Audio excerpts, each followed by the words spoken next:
All right, guys. So we're starting kind of in. I'm going to go back over at the end the new stuff added to the course. Make sure you listen into that. It will really affect you, especially if you are doing the recorded lectures.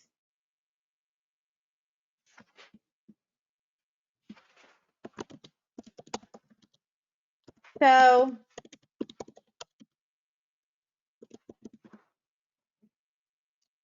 your primary survey. This is basic EMT stuff, and I know you guys know it, but now it becomes even more important because you will be the one in charge of the scene. You will be the one in charge of making certain that nobody gets hurt, that nothing goes wrong. Your primary survey, like I said, that first 10 seconds when you make patient access or when you lay eyes on the patient.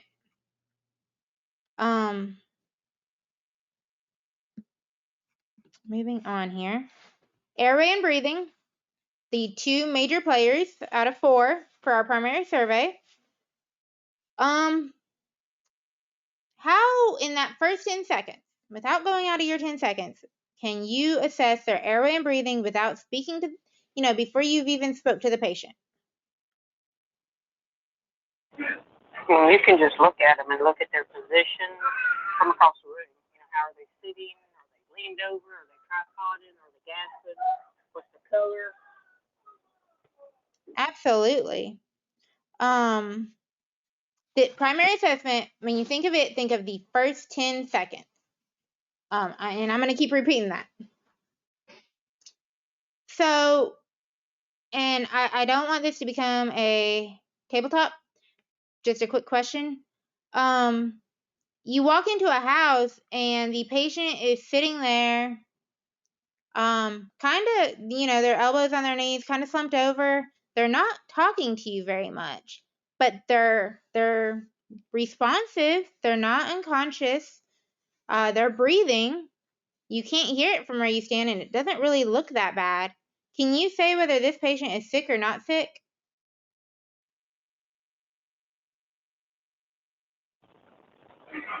I'd have to answer that with a maybe. Absolutely. Things change. No two people are the same. That patient's in tripod position for a reason, and it could be that they're exhausted, but they just called an ambulance, so it's probably not that they're feeling exhausted. Now, what if that patient in tripod position is sitting there giggling? Can you tell if they're sick or not sick? And talking to their friends? Probably not. Right, and you can always change that if the situation changes. It just tells you whether you need to have a little extra oomph.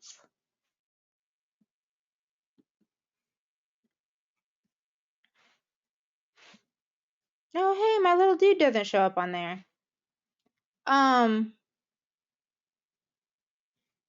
It talks about checking radial pulses in responsive patients and carotid pulse in unresponsive patients. That is really good. It's very fast, and it does not, if the patient is responsive, it does not invade their personal space. And you can do that without them ever knowing. Walk up, shake their hand, and while you're shaking their hand, you got those 2 fingers out feeling their pulse. And just hold their hand. Act like you're warming it up, and you can get a lot of information. Circulation is number 3 of our primary assessment. It includes their skin, color, temperature. It talks about condition. Can anybody say what they're talking about when they're talking about condition of skin?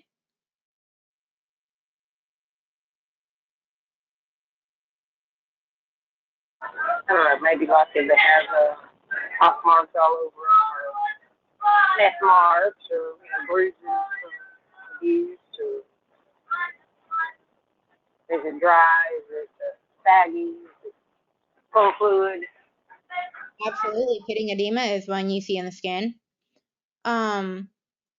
You can see if they have something leaking out of them that you don't want on you, some kind of fungal leakage, or that thing that says, ooh, maybe I should put on a second pair of gloves.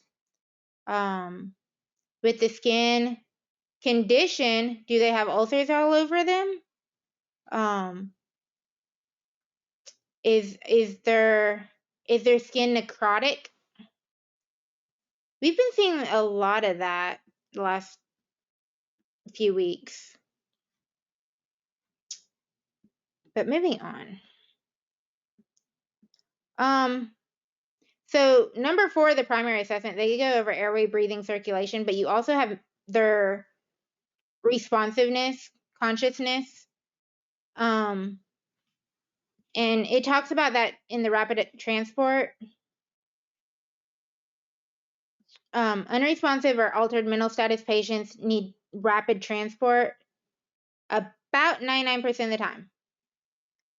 Airway and breathing problems, get them stabilized and get them to the truck and to the hospital. That's where theoretically they are going to do the most good for them.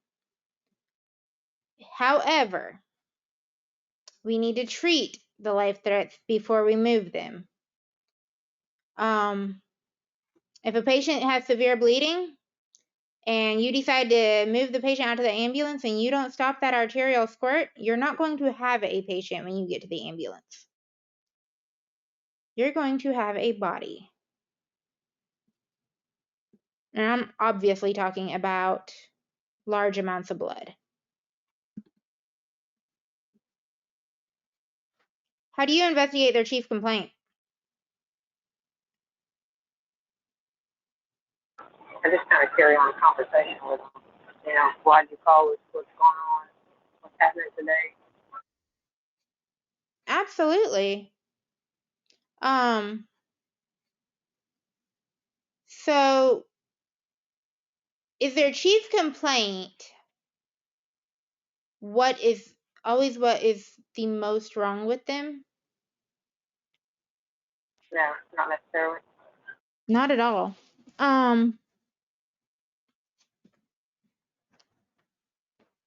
So that's go ahead. No, it was just a random thought. I just want to make sure. Please forgive me today. I've been sucking on those cough drops all day and my voice is starting to go. So that's why we go ahead, we can ask the patients, hey, what do you think is wrong with you? But we definitely want to get that sample history and get them talking about what they feel is wrong with them. Because it may not be what they're saying. It may be something that you see that you need to pay a little more attention to. The patient complains, I'm feeling weak. Yeah, they're complaining of weakness, but you test their sugar and it's 47.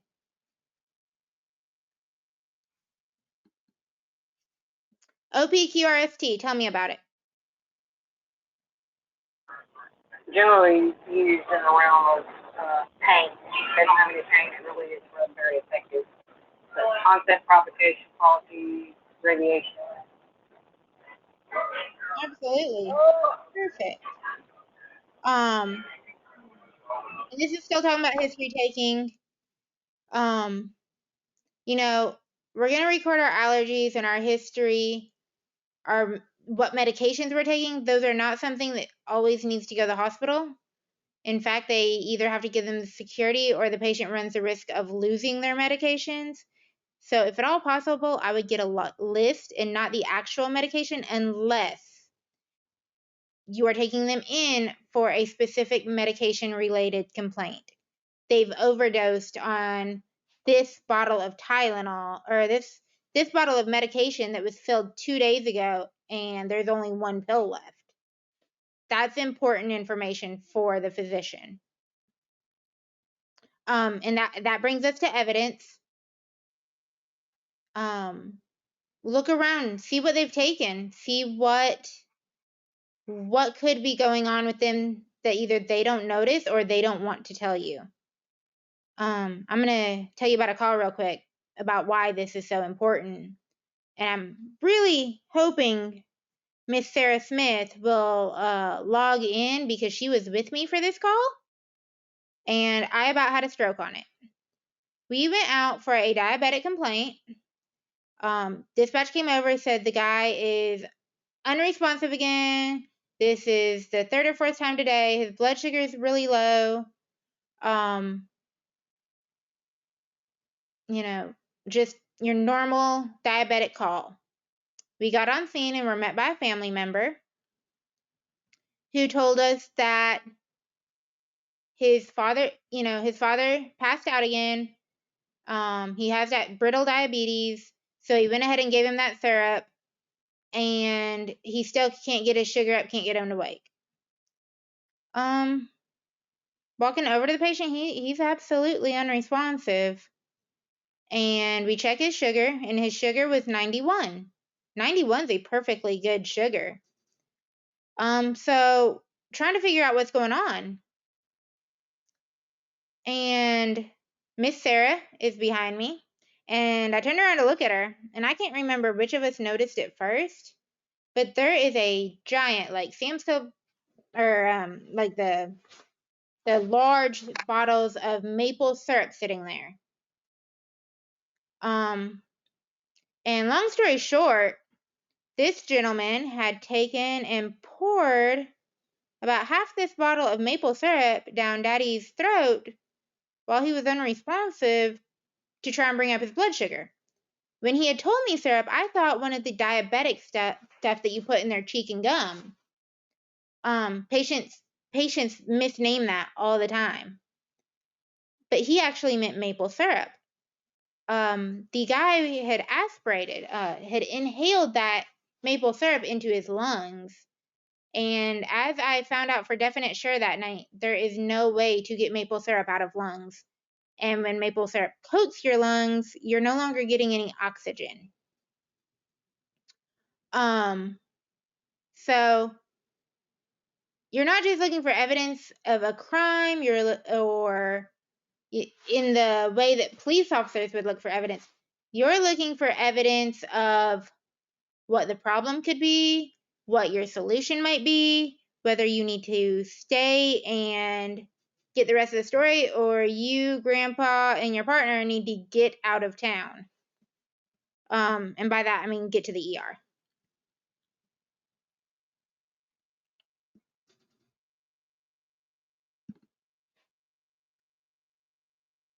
Secondary assessment. What is that? If our primary assessment checks for major life threats, what does our secondary assessment do? Basically checking back for anything you missed and head to toe, just focus on the life threat, any abnormalities, vitals. They can be focused like body parts, you just have a trauma to one body part or body function like respiratory, cardiac. Yep, our head to toe. So back in the day, they used to only have one type of physical examination, and that was you touched every part of that patient's body until you found what made them say ouch. And that's the way they taught. You put your hand on every single piece of that patient's body. Now they've realized that's not maybe such a great idea. So we have limited or focused assessment. In your load and go situations, by the way, this will be happening in the back of the ambulance. On your stay and play situations, the patient's stable. This can happen, inside the residence or walking to the truck, wherever you may be. Nope, I do apologize about that, y'all. So you're going to obtain your baseline set of vitals. And what does that tell you? What does your baseline set of vitals tell you? Tells you where your starting point is and if they're stable or unstable based on that starting. Okay. set of vitals kind of gears you in a direction you might need to go. It can. It can be very suggestive.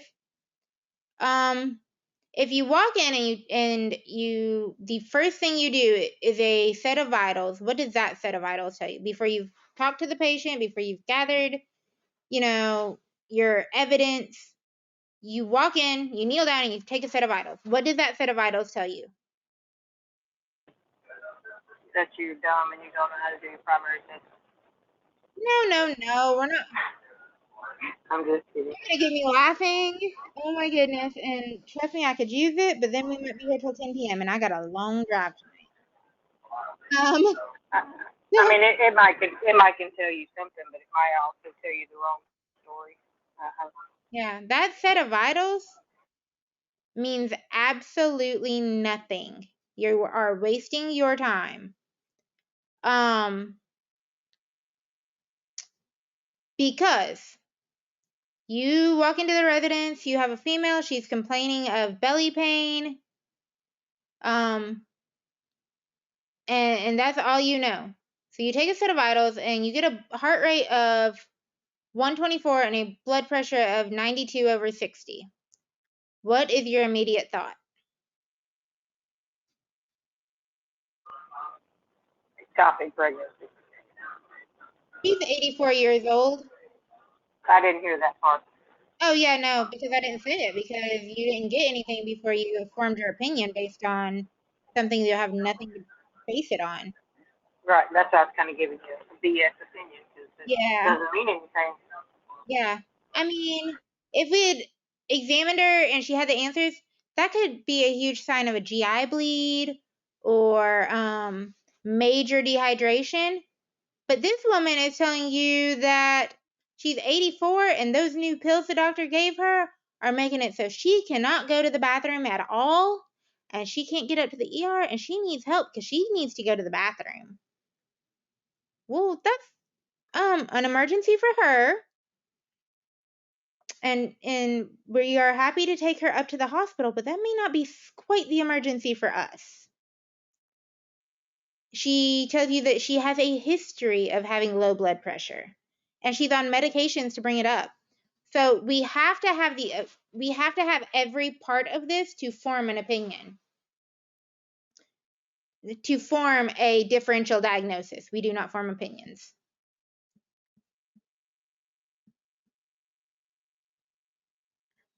Oh, one more question about, sorry.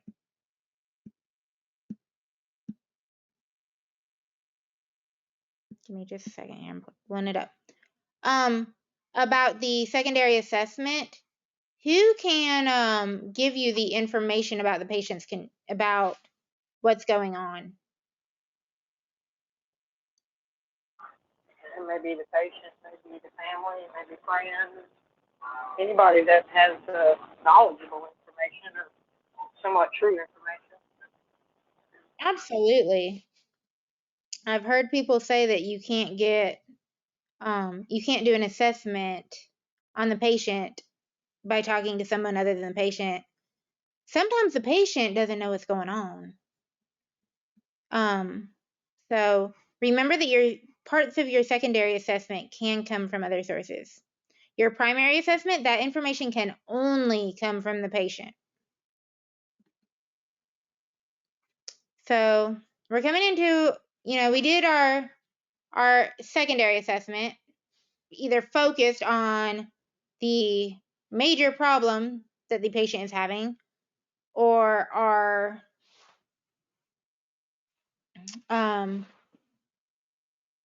just general secondary assessment, which is checking to see what else could be going on based on that big problem. And we've gotten down to our reassessment. We finished our secondary, we've gotten into our reassessment. At this point, if the patient is going to the hospital, they need to be in the hospital, in the ambulance moving. So what are we looking for on our reassessment? You're reassessing your vital signs, make sure they're stable, your treatment or effective? Absolutely. Do you have trauma, continued bleeding, worsening of the condition, improvement of condition? Yep. And we're developing our trends. During our secondary assessment, we got that first set of vital signs.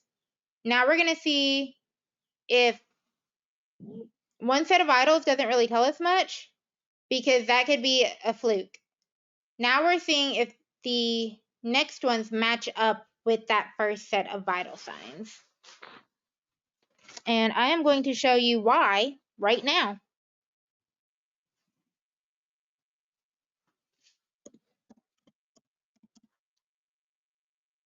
Potentially.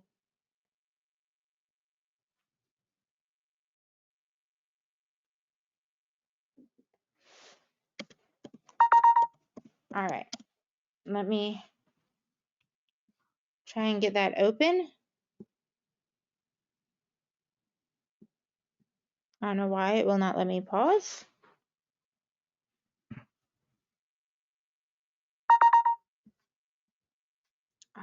Okay. Give me just 1 second, guys.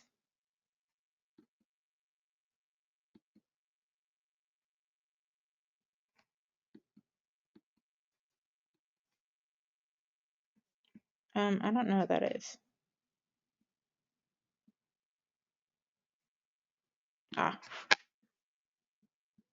Okay. 1 second, guys, while I pull this up.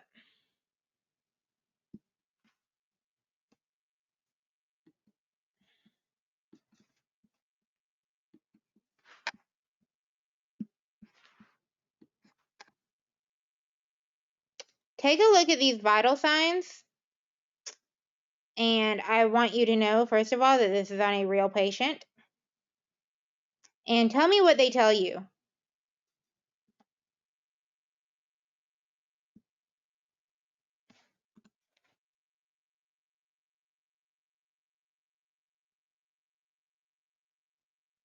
They're trending downward. They're getting worse. Actually, they're Pulse ox is dropping. oh, well, yes.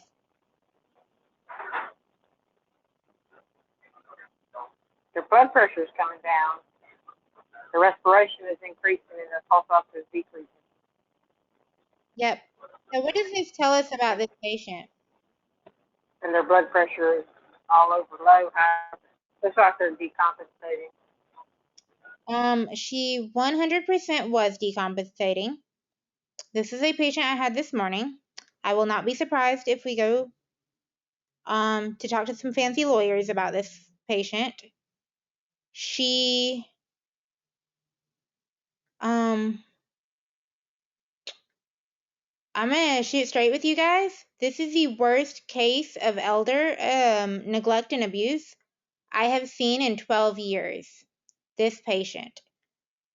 But I wanted to show you these vital signs because they were all over the place, and she was getting so sick so quickly that these are absolutely legit. I'm very thankful that the heart rate came down because it kept showing that it was shooting into the 170s and 180s, and I really did not want to have to cardiovert this woman. That's just a side note. I had a pucker factor today.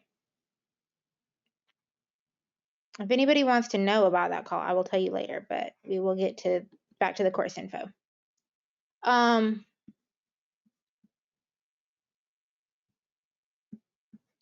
Here we go. So we're rechecking vital signs, making certain that we can show a trend that is what they are.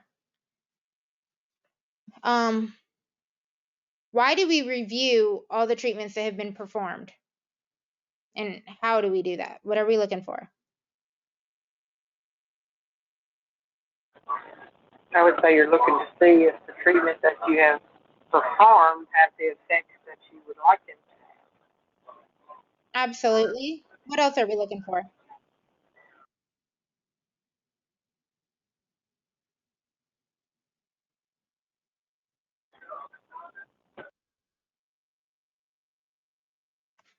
One of the things we're looking for is, did we remember to perform all the treatments that the patient needs? When we set up the nebulizer, did we remember to plug the cord into the oxygen? Did we remember to put the albuterol in the nebulizer? We're making certain that everything has been fully accomplished and that it's either getting better or worse. If there's something we need to add in, that nebulizer thing, that is a very common, why isn't the patient getting any better? The albuterol normally works. And then you turn and look at your oxygen and it's set at 1% or 1 liter. And that's not really gonna fix very much. So you just have to review everything you've done and make certain.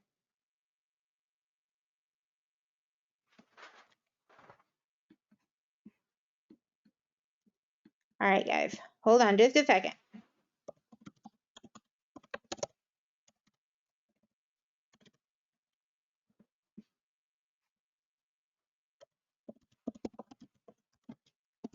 So,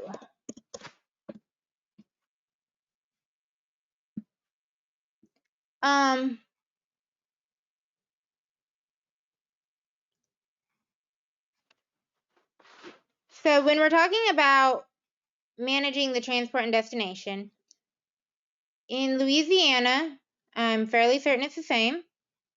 In fact, I know it is. We used to be told that the patient had to go to the closest facility, regardless of what type of facility, of emergency room facility that was. Now we're getting into a lot. Hi.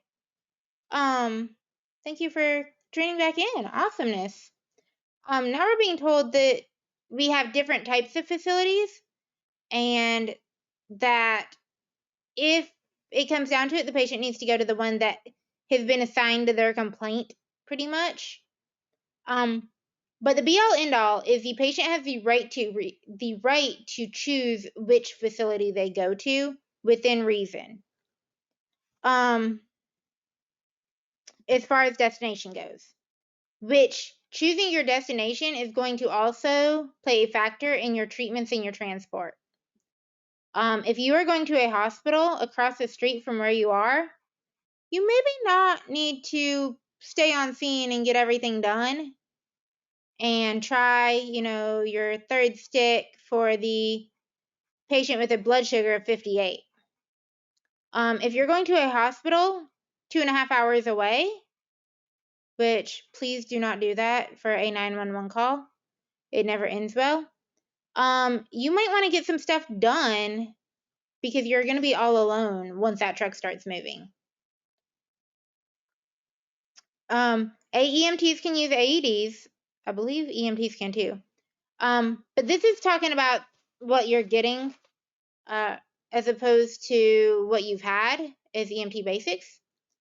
You're gonna have more medications to play with, more to do to save the patient, and more to do to harm the patient. Your scene time for trauma patients, as you guys can read this, I don't want to read it all to you, because I feel like that's boring. So I'm going to skim through some of this that you guys know and that you guys can read and touch on some major points of it that I know you're going to see on your exams and that are going to apply to you in real life. Just so you know why I'm skipping ahead on some of this stuff. Why is your scene time possibly longer for medical patients than for trauma patients? Your medical patients, you have to treat like law enforcement. Law enforcement, they have to investigate and find what the problem is. And they're going to go down a bunch of, even the best officers are going to go down a bunch of not quite right paths before they get the right information to see what the problem is. Your trauma patients are more like firefighters. They have a fire, they can see it, and they go to work to fix it. And then we get to do both, so we're the absolute best. But scene time, a long investigation takes longer than a find and fix it. And your trauma patients tend to be a little more critical to start transport, especially if you're needing to go to a trauma center, because there's not one on every block. Critical patients, so they're going to be your altered mental status, airway problems, and your circulatory problems. Either the blood is all coming out or they've lost their circulation completely and you're doing CPR, or they're losing their circulation. This one, if everybody is hearing, when would be a good time that instead of using ground transport, we would use air transport? Your time to the nearest trauma facility or medical facility is greater than 15, 20 minutes. Absolutely. Absolutely. Or if you have a patient that needs to go to a specific hospital that is way outside your ability to transport them to. Trauma centers. Not the last one I flew out, but a couple flights ago, we had a patient with a bowel evisceration from recent surgery. Her surgery was in New Orleans. We are an hour or so away from New Orleans, and this patient wasn't doing very well, so she got air transported to New Orleans where that surgeon was and could fix the problem. And if you don't remember what a bowel evisceration is, that's fine. It is when the contents of the bowels are coming outside of the body. The actual physical bowels are coming outside the body through some form of perforation. Hers was a surgical. You will see this a lot in trauma patients who have been cut open by glass. You will not see it a lot, but that's the most common. And then she also had a perforation, and the contents from inside the bowels, you can imagine what they were coming outside of the bowels. That was not fun, and it did not smell good.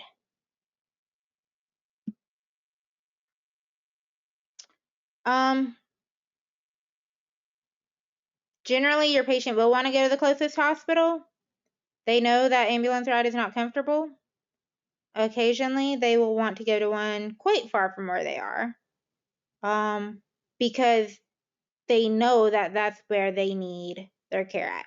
Dialysis patients, if they tell you a specific hospital, you probably need to take them there because they know they will be able to get their dialysis there. There is a lot of hospitals that do not do dialysis. That's one, when the patient says it, we say yes.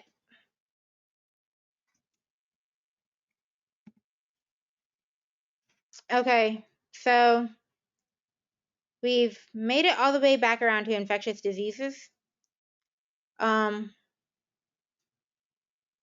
Infectious disease versus communicable disease.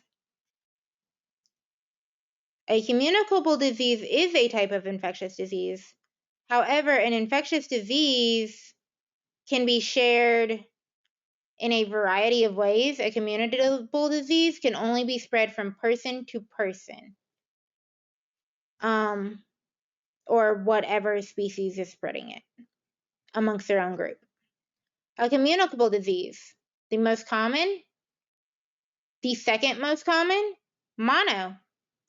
It can only be spread from the saliva of one person to the next. Infectious disease, they have any viral illness is an infectious disease. Viral pneumonia, viral herpes. Anything viral is an infectious disease. Those are also communicable, but let's not get into that. Standard precautions, you guys know this. If it's wet and sticky and it's not yours, it's diseased and you're going to catch something that makes you itch.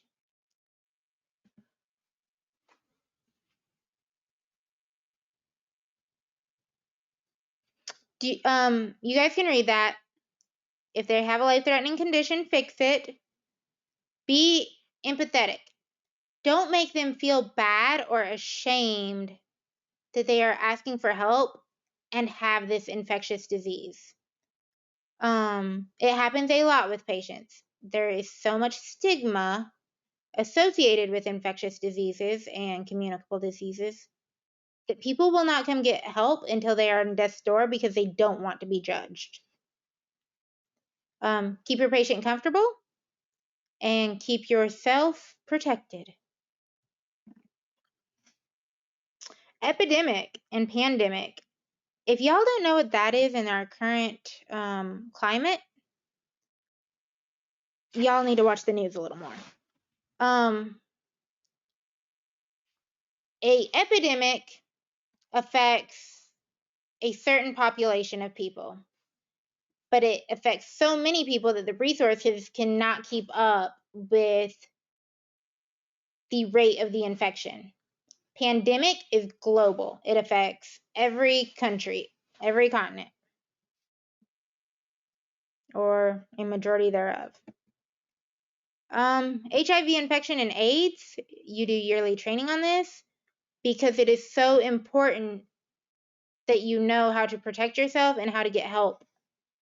A patient with AIDS does not suddenly one day test positive for AIDS. AIDS is a very unfortunate byproduct, very late byproduct of an HIV infection. HIV, hepatitis, liver.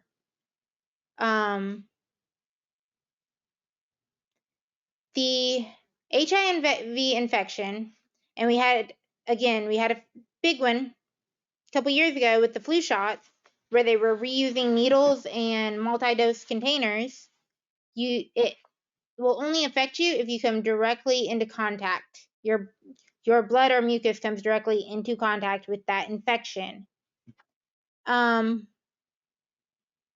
are multiple types of these infections. And for your own protection, remember that these patients don't show signs or symptoms, and they are not going to tell you just random conversation, oh yeah, I have HIV. If you get their blood all over you, be like, hey, is there anything you have that could hurt me that I should know about? That's the question I ask, and people, even people who have these illnesses, seem okay answering that. Once your immune system begins to fail, that's when it becomes AIDS. And AIDS is lethal. There is no recovery, no getting better. Protect yourself, guys. Protect yourself. Symptoms of HIV and AIDS. Look at those symptoms. What's the problem for looking for those symptoms to diagnose somebody as having HIV? They look like the flu, the COVID, pneumonia. Any of those can fit in that. Yeah, all these illnesses, medical illnesses, they match 100 other medical illnesses. This is where your assessment is really going to come into play. Sorry, I keep saying the swollen lymph nodes, that is a big one with infectious diseases, mono, let's see. I was trying to pull it up. It's not coming. Weight loss, This is going to happen over time. It's not, oh, I got sick 2 days ago and lost 5 pounds. Oh, well, you've had HIV for 2 days. These patients are going to suffer for weeks, maybe even months before they get their diagnosis. Because again, it looks like any other I don't feel good illness. All right, so AIDS, again, it's the end stage part of the HIV complex. There's no vaccine. There is comfort medications, but there is nothing that can make them better or make it stop getting worse.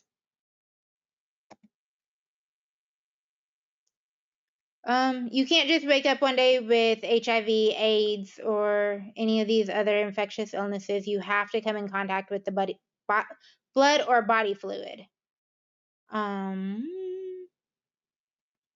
If you know you've been exposed, you have a patient who has already told you that they have HIV and you stick yourself with the same needle that you've already stuck your patient with and gotten blood on, that is definitely the time that you need to be calling your supervisor and saying, I've had an exposure.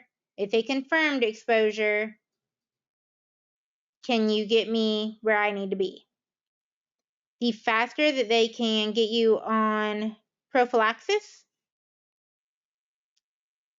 the less likely you will develop HIV or AIDS. Well, HIV.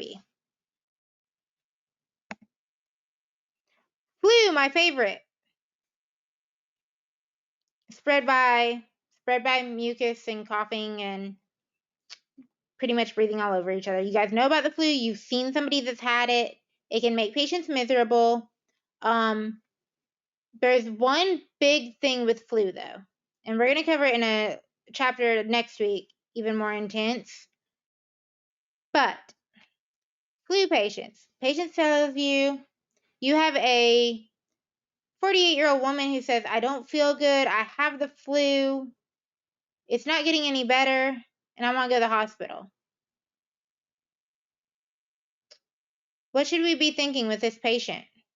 And it's okay to text it and I'll read it out if you'd rather. I know some people can't really talk on them. Can you repeat it again, Ducky? I didn't hear it. So the flu, you have a 48-year-old woman who calls you because she's had the flu for the last 2 days and she's not getting any better and she doesn't feel good and she wants to go get checked out at the hospital so they can give her some fluids. She even tells you, I've got the flu and I want some fluids. What is the problem with that scenario?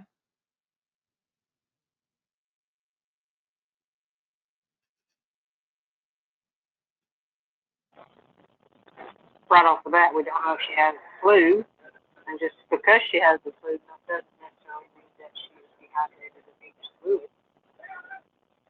Absolutely.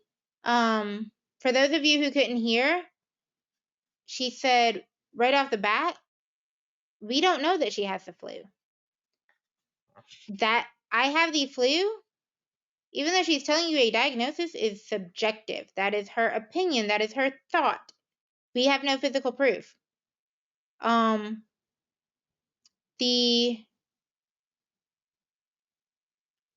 flu symptoms are usually, they look like every other viral illness out there, and that's fine. But there's also one huge medical emergency that mimics the flu in certain populations of patients. A heart attack in women over 45, especially those with diabetes, can have the same exact symptoms of the flu minus the fever. If you ask this patient, she's going to tell you, no, I've not had a fever at all. I just feel awful. Investigate your illnesses. Make sure that all of the donkeys you are seeing in the field are donkeys and you don't have a zebra in there.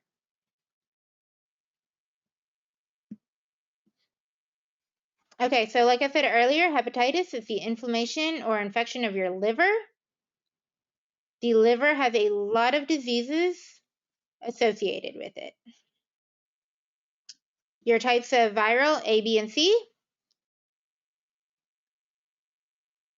What they mean by strictly supportive is they can make you feel better, they cannot get rid of it. It's comfort measures.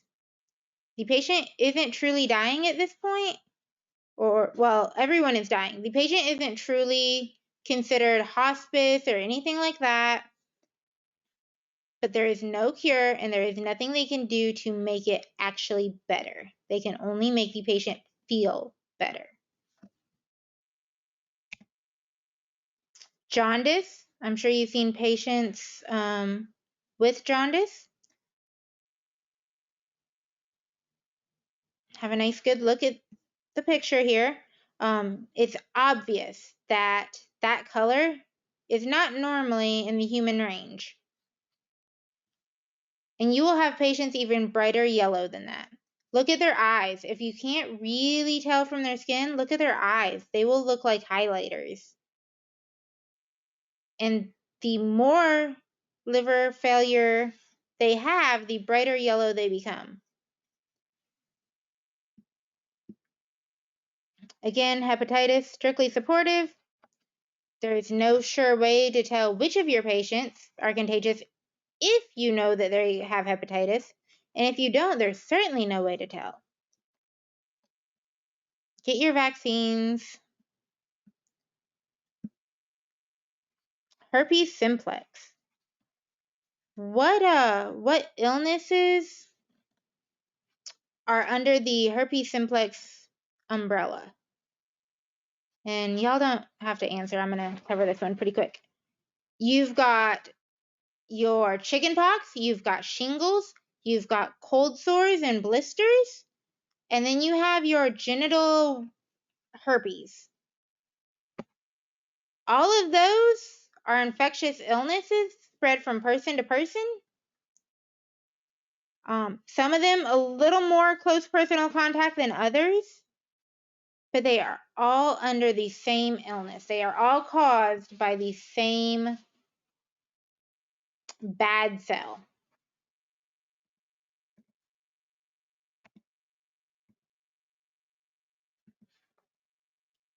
Syphilis, everyone in here is an adult. Everyone here knows what it is. If you catch this on the job, you're going to be talking to a lot of people. If you're off the job, protect yourself. Meningitis. There are two types of meningitis. You have viral and bacterial. Viral is the meningitis you can catch from a patient. It is typically, your patients will be sick, they will be miserable, but they will be more stable. Then you have your bacterial meningitis. You cannot catch bacterial meningitis from a patient. It has taken root from somewhere inside of their body. And these are the patients that are going to be critical. They may be unresponsive, they may be seizing. A telltale sign is a stiff neck, high fever. Their altered mental status, you can see that in viral, you can see all of these in viral meningitis too, but you're going to see it on a scale of 1,000 with bacterial meningitis patients.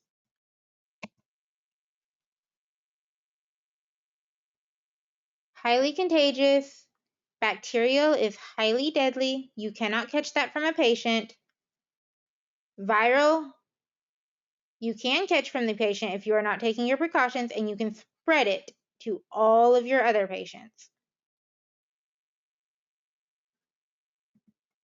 Oh, and by the way, all of the patients I've seen with meningitis have absolutely no control over their bladder once they've gotten to the point that we are being called. If you treat a meningitis patient and you weren't wearing a mask, gown, gloves, the whole shebang, contact your employer health representative.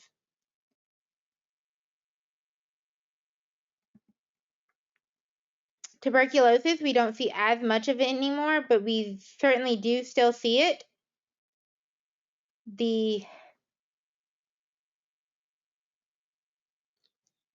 A patient who is infected with tuberculosis doesn't have tuberculosis and then it goes away.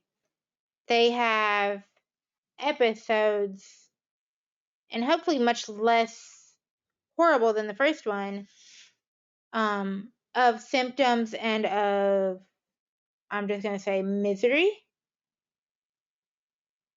That is why they do a chest x-ray to show if the tuberculosis is active, because once you've had it, you will always test positive for the shot or for the skin test. You need to have, there is no surgical mask if you are transporting a patient with tuberculosis. You need to have an N95 on. You need to have gown, gloves. This patient cannot take getting any germs from you, and you do not want the germ they're spreading.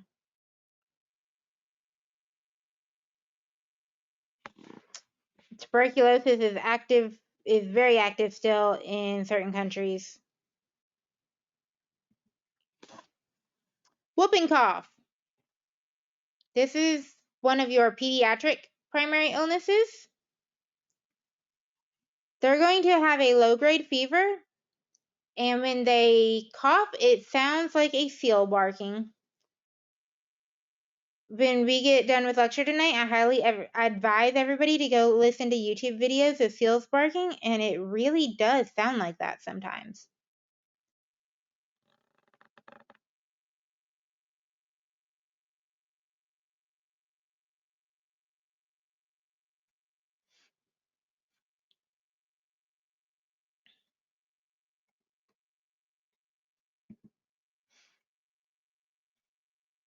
MRSA, they came out a few years ago, and by a few years I mean in the last 30, with new information about MRSA and how the highest rate of infection was coming from healthcare providers and in healthcare facilities. They weren't washing their hands. They weren't cleaning equipment, sterilizing it. So the board over all the hospitals, accrediting them, making sure that they're compliant and safe, came out with things that will get your facility shut down. And the things they call as MRSA, they do not play around with that. You have community-acquired MRSA and you have hospital-acquired. They both are the same way. A lot of patients they were finding were getting MRSA, were getting it when they were getting urinary catheters. Antibiotics don't work. And, well, most antibiotics don't work.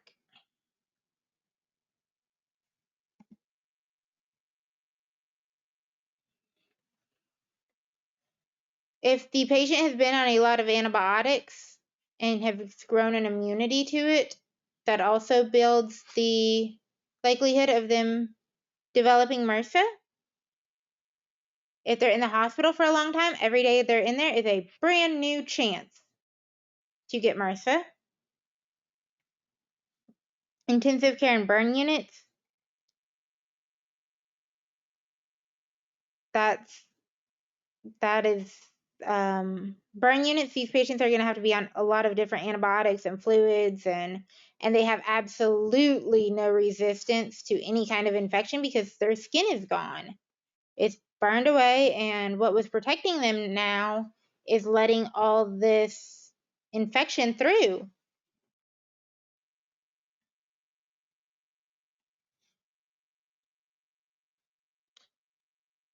There's no post-exposure treatment because the treatment has to happen during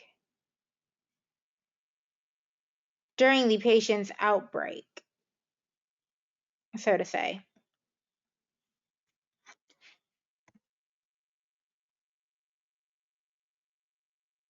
I'm going to let you go through these.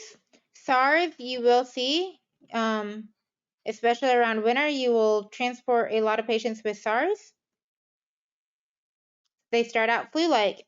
Everything starts out flu-like. And they get worse and worse and worse. It's not a chronic disease. It's not something that, you can plan for. It is, I feel like I have the flu. Oh, wait, why am I in the ICU? Bird flu, big all over the news not too long ago. It's still considered a new and emerging disease. You guys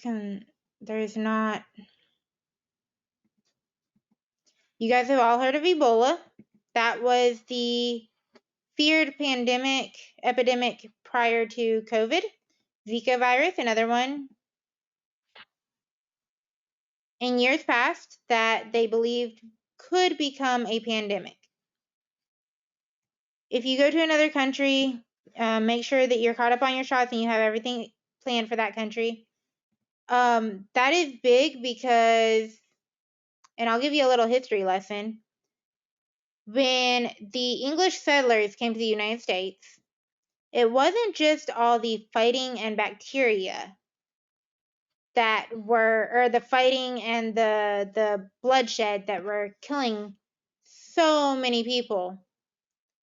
When wars break out, it is not just the fighting and the trauma that is killing people. Every country kind of cultivates its own illnesses and diseases. Not intentionally, it's because our body mutates everything that is in it. So we have these new things that we have a part of exposure to. So we're not being killed. We've built up some resistance. However, when we go to a new country, especially if you have an entire army going into that country or boatloads of people, and no one there has ever been exposed to any part of that illness, their body has no way to fight it off. It has no clue what to do. They're going to get very, very sick, and it's going to, if you're around everybody in that country spreading it or catching what they're spreading, lives are going to be lost. That is exactly what happened with COVID. Now we're all starting to get a little bit exposed to it. It's starting to slow down. Make sure you have your vaccinations. It doesn't really help the people of the country you're going to, but it helps you keep from obtaining what they have and bringing it back to the United States or whatever home country you're in. I feel like we should do that with some states in the United States.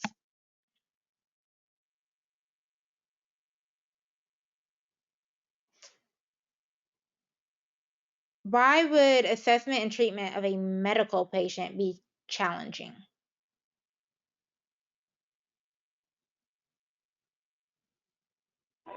Because they could have so many different things wrong with them. Absolutely. Why else?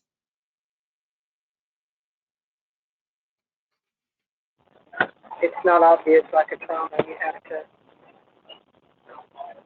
almost diagnose it or search for it. Yeah, you have to law enforcement it. You got to investigate it.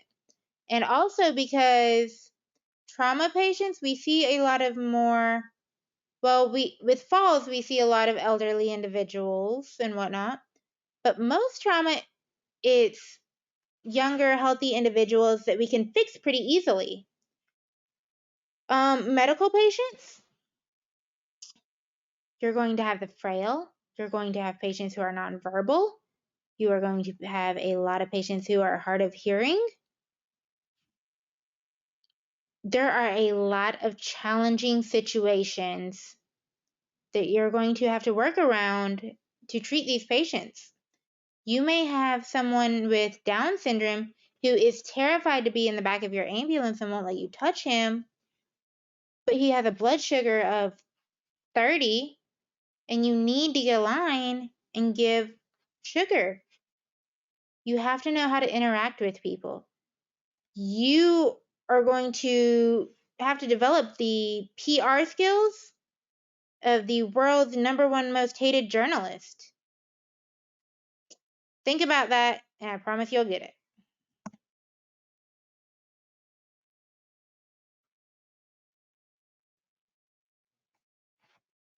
You guys can read? All right.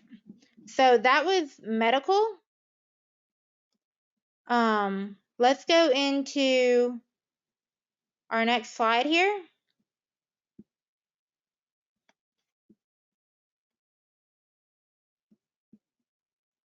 Give me just a second, y'all.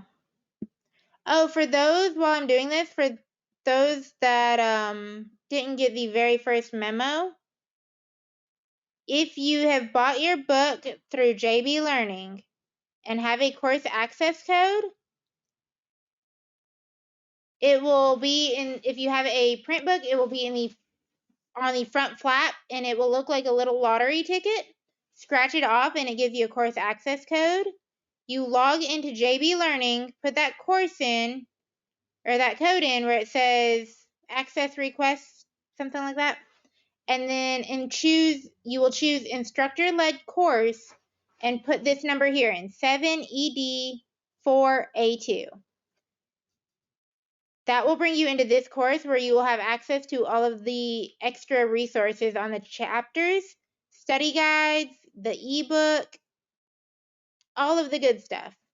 If you have already used that access code and you are the one who used it and just put self-led, you can go in there and change that to instructor-led and put this code in.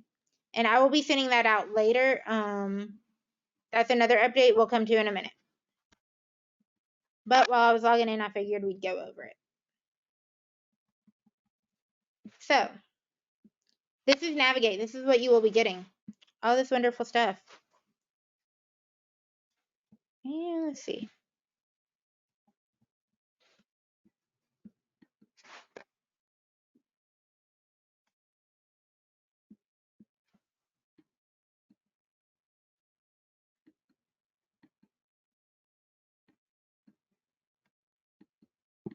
There we go.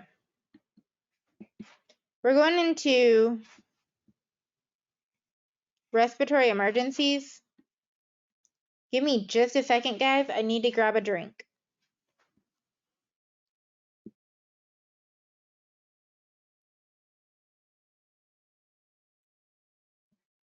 Okay, y'all ready to go? Yeah. All right. Let's do this.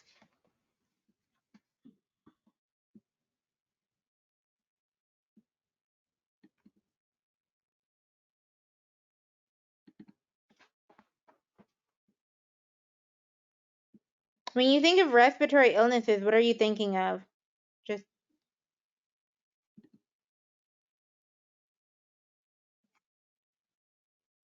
Asthma, emphysema, COPD, oh yeah. pneumonia. Yeah. Respiratory illnesses, they can be either very calm and non-life threatening, or it can be very ugly. You don't really have much of the in between. You have calm or you have ugly. Or you have calm that turns into ugly. You guys have went through anatomy.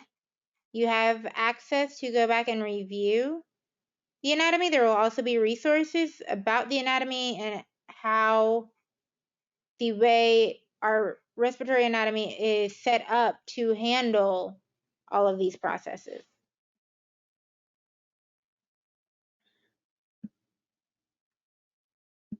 This is talking about the different types.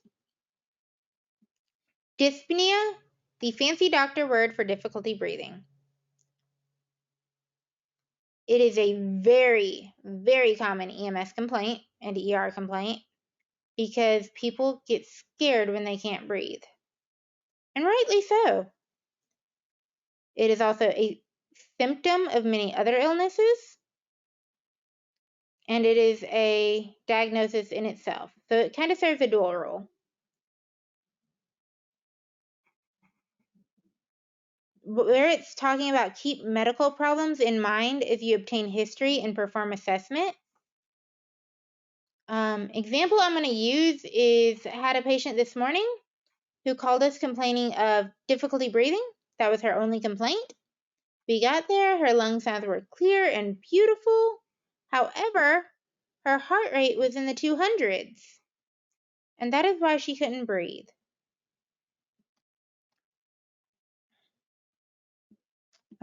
This treat the symptoms, the underlying problem, and the anxiety.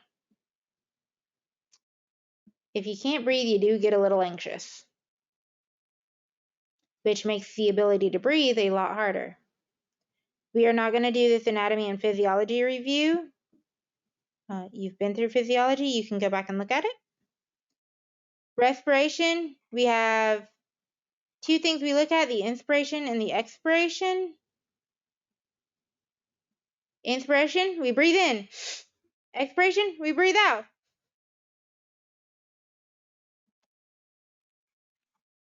Those are the autonomic processes by the human body.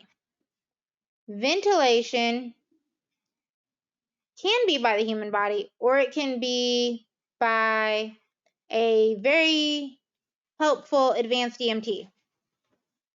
When we ventilate patients with a BVM, that is external process. We can't inspire for them, we can't expire. We can force them to with our BVM, but those are not non-autonomic processes.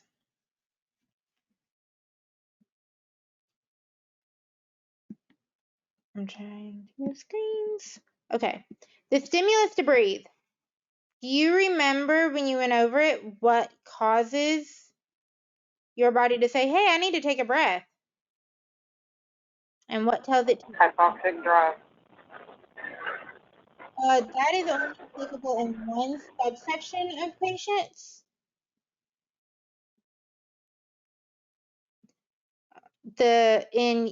In most healthy adults who do not have COPD, it is actually our pH scale that tells us, that sends the message that we need to take a breath. And it comes from the respiratory center and the medulla oblongata. That is the area where when you're taking a deep breath and you suddenly feel like you have to stop, it's going, hey, hey, hey, stop before you bust a lung.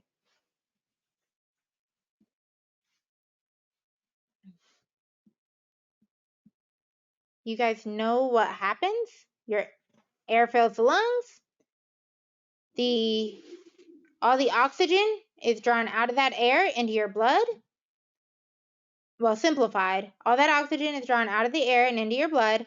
All the carbon dioxide that you have built up is released into that air and you force it back out.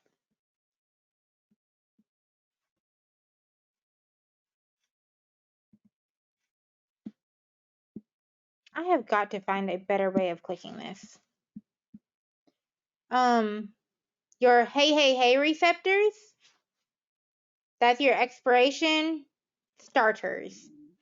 It prevents overexpansion of the lungs, pneumothoraxes, and it should be much slower than inspiration. Why do we want our expiration to last longer than our inspiration in most healthy patients?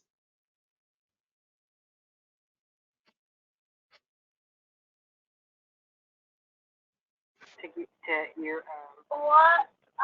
exhaling all the carbon dioxide. Okay, that is definitely a major factor in it. The reason we want expiration to last twice as long as inspiration is we have something called PEEP. If you've ever gotten a CPAP out, helped your partner put one on, or wear one at home yourself, I don't know. PEEP is positive end-tidal expiratory pressure. Our lungs, to prevent them sticking together and collapsing, have to maintain a certain amount of pressure in them at all times. It also is what forces fluid out of the lungs and back into the part where it needs to be, back into our vascular system, into wherever that fluid needs to be, not just out of our lungs, it's going back into our vascular. If our PEEP drops, we can't get our lungs open back up, nothing is being forced out, and we have patients whose ankles and arms begin to swell, their stomachs start to swell, they can't breathe because they are drowning in their own fluid. And it is a very sad thing to watch. But if their expiration lasts twice as long as their inspiration, they're not getting rid of all that air. So they're keeping a little bit in there at all times to keep the lungs expanded. Babies who are born prematurely have issues with this as well, on top of the not having surfactant.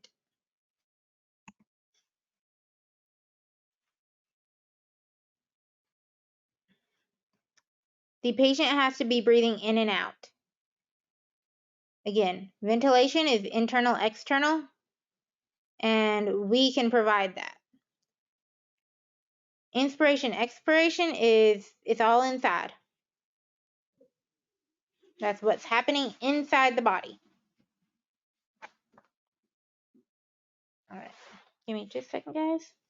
Your alveoli, you have your type 1, better gas exchange, type 2, surfactant. That's what keeps your lungs lubricated and from sticking together.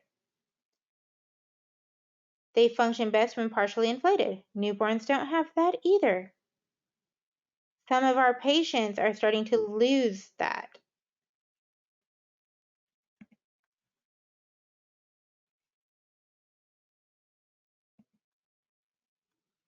Okay, so hypoxic drive, we were talking about this.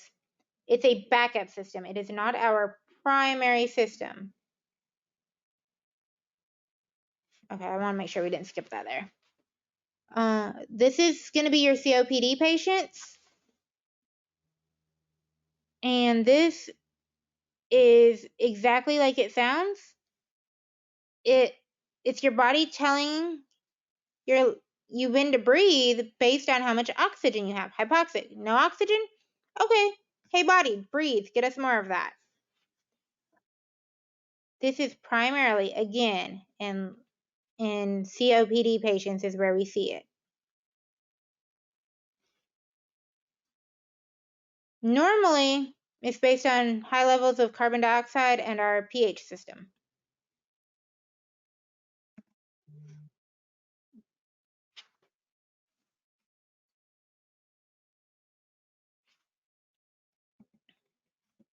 Hypoventilation, it has a strong negative connotation with people who may be a little dramatic. Please keep in mind, it is also a medical condition. Hyperventilation, they cannot breathe off. They are trying to breathe off the carbon dioxide, which can create another problem if they're breathing off more than they need.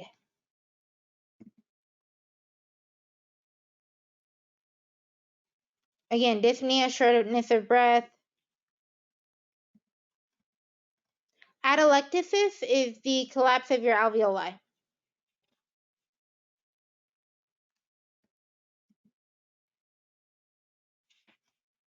These patients are going to be the ones sucking the air out of the room, trying to see how much breath they can get in with each breath.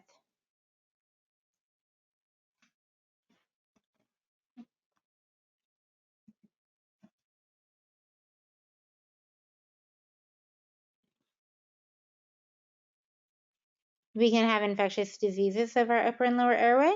We've talked about those. Acute pulmonary edema, we were just talking about. When we have no PEEP, we have no way of getting that fluid out. That's why we put these patients on CPAP. We give them their PEEP.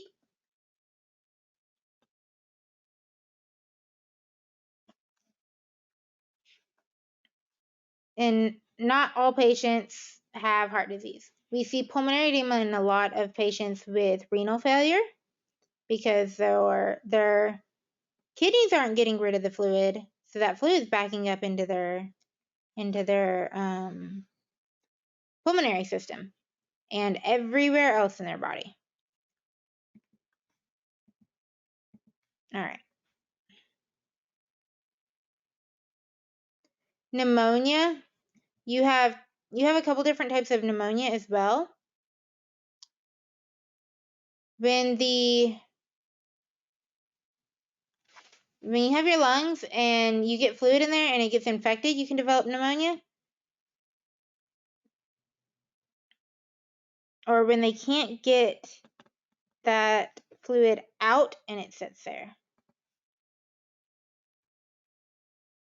This is COPD. I'm sure everyone here is an EMT. You've probably seen it. All right. Asthma. We see it a lot in young children. Adults have it too. They have learned to manage it, which is why we don't see them as much. They still have it.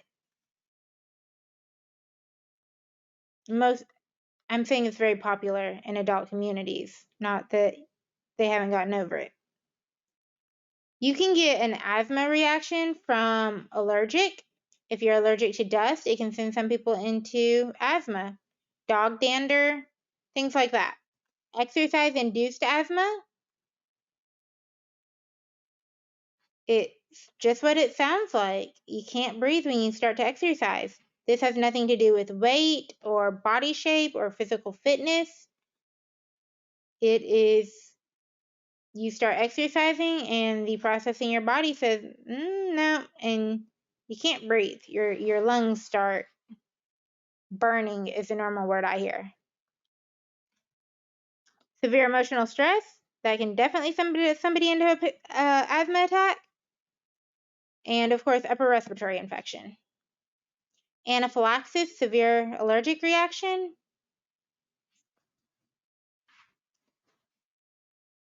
Airway swelling.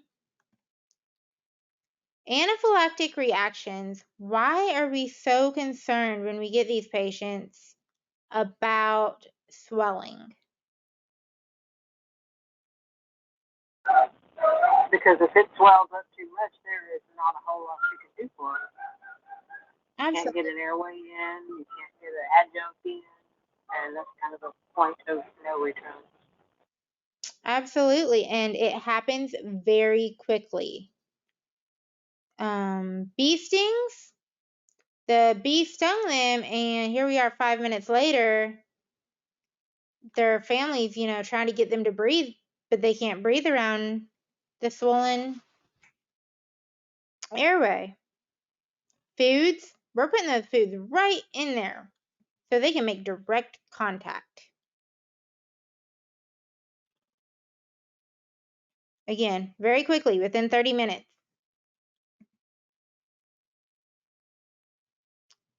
Spontaneous pneumothorax, air gets into the third space, and you've got all that air in there, and there's just no room for that lung to expand. And you will not have lung sounds, of course, on the affected side, but it may not be the whole side. You can have a patient with lung sounds in the upper lobe of a minor, not one like in the picture, but they have great breath sounds, or they have great breath sounds in the upper lobe. Strike that, reverse it. Sorry guys, it's late, and I just came off a long shift. They have great lung sounds in the lower lobe. They have nothing in the upper lobe. We have 5 sections of lung, and they can act independently of each other.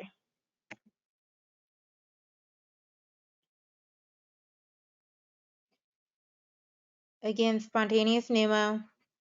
If it is bad enough, their mentation will be altered. They may be blue and their heart racing. And it's going to be on one side, not both sides. If both sides have it, you have a different kind of call on your hands, because this patient isn't getting any air whatsoever if it's both sides complete.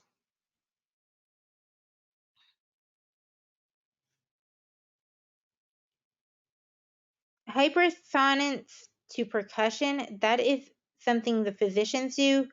We will never hear that in the ambulance. There's too much noise and outside commotion.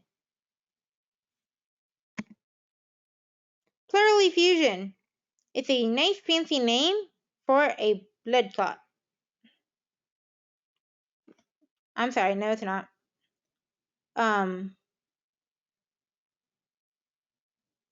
But you can have blood clots with them.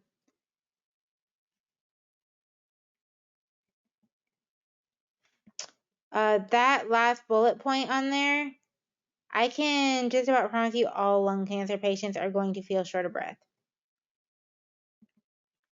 Pulmonary embolism, blood clot. This is something we see more of. The problem is when we see it, it's because the patient has just coded. It has a telltale sign on cardiac arrest. A lot of times they'll say they're purple from the nipple up. It's wherever that clot occludes that they start becoming cyanotic.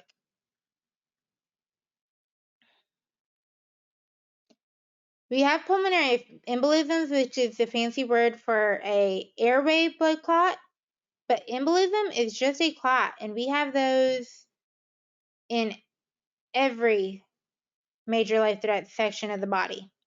Heart, lungs, brain, all of our organs. Okay, y'all, it is way too quiet.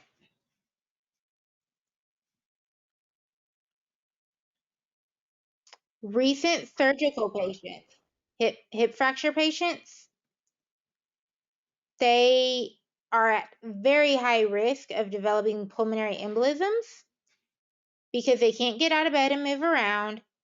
And then when they do, that blood clot breaks loose and travels straight to their lungs. Oh, look, it's on there.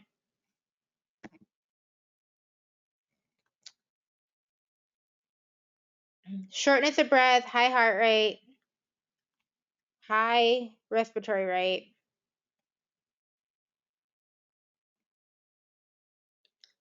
Don't see a lot of cyanosis unless it is that post cardiac arrest, nipple line up type of cyanosis.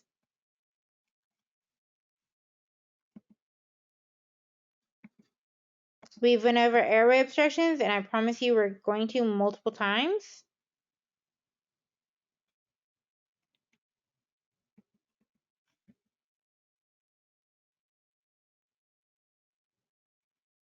Cystic fibrosis, they tend to get a lot of buildup of everything in the air, but they have these really cool little vests now that vibrate the patient's chest and help gets all that out so they don't get an infection.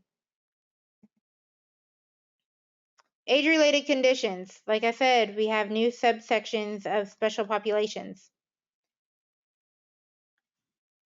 RSV in babies, highly contagious, highly dangerous for tiny newborns. Croup. Again, you're going to see that seal bark cough. It sounds, when I hear it, it sounds a lot like the whooping cough, which they're distant cousins. Well, not so distant. Croup is going to be mild inflammation and swelling. It's going to be a low fever. They're going to be running fever. It's not going to be high, super high. These patients, they don't feel good, but a common treatment that was used back in the day of giving them steam baths would get them feeling a lot better, especially at night when they try to lay down to go to sleep. And these are your little kids under 5 years old.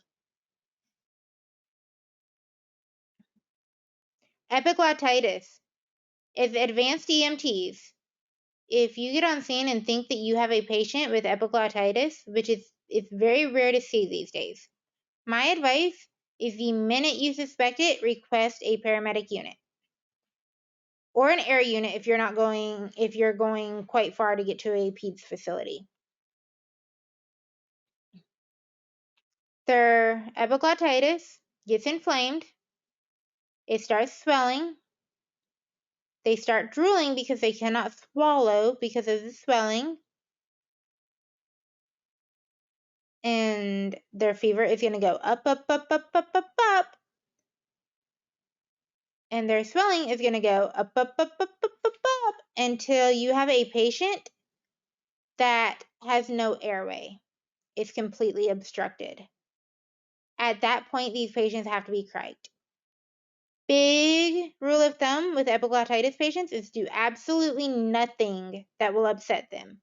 Do not start an IV. Do not, drive the truck like you're in the Daytona 500, hitting every bump on the road. Don't separate mama if the kid gets upset when mom walks away. These patients need to be kept calm. If they get upset, it's going to make all that swelling worse and, again, could cut off their airway. This isn't a patient that if they stop breathing, you can BVM them.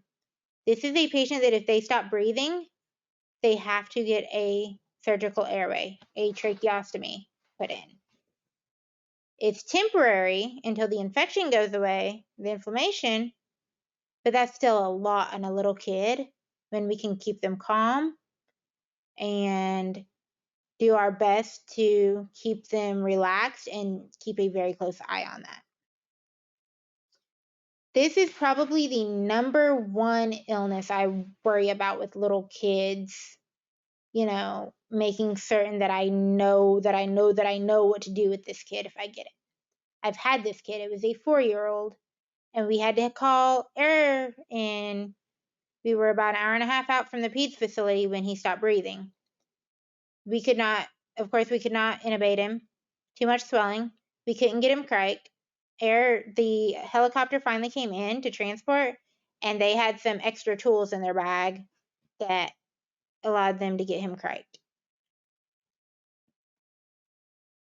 These patients do not talk. It hurts. They have drool running down their face. Not that a lot of kids don't.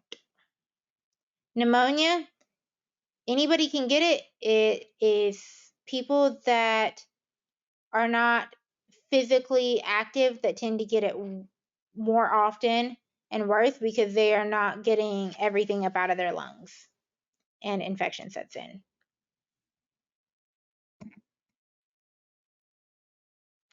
Babies get the whooping cough too. Airway obstructions, a lot of times in babies who are learning to crawl, because that's also the time that they are learning that they can put absolutely everything in their mouth, and sometimes they forget to spit it back out. My brother decided that he wanted to be a piggy bank one day and went around picking up change and putting it in his mouth and then swallowed part of it. He was 5 at the time, which is the most concerning part about that.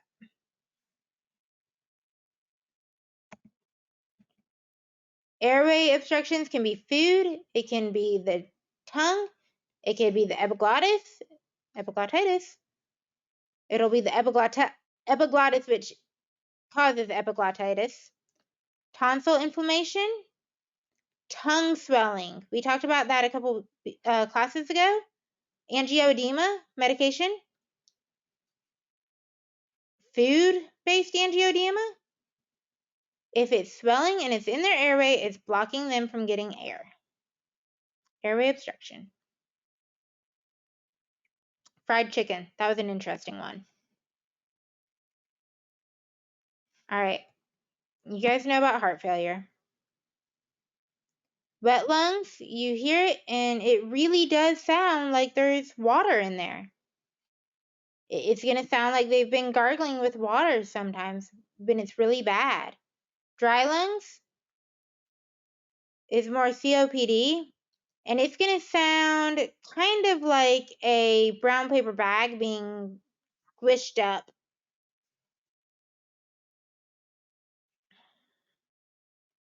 If you're listening to the patient and you don't hear any breath sounds, that's a problem. If you hear all the breath sounds, that's good. Don't get fixed up if you cannot figure out quite what you're hearing. Get them on oxygen, get them what they need, get them to the hospital.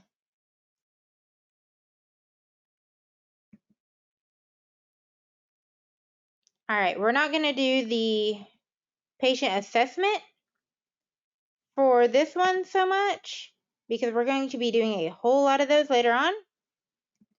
And I do not want you seeing that, so I am going to take that actually. Give me just a second here.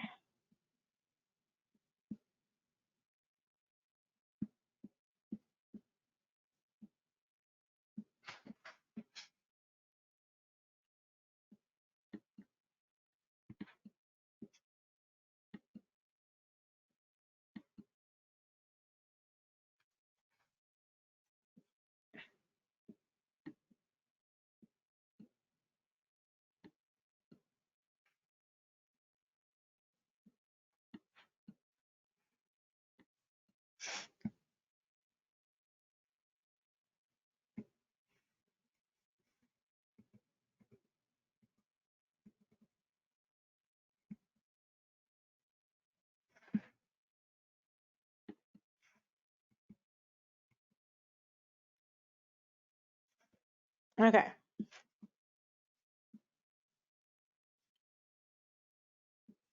I'm trying to get the thing to come back up, and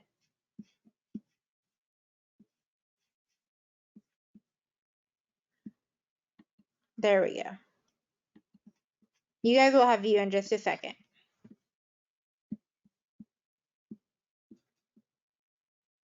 Okay, so there's actually a lot less than what it looks like there is left.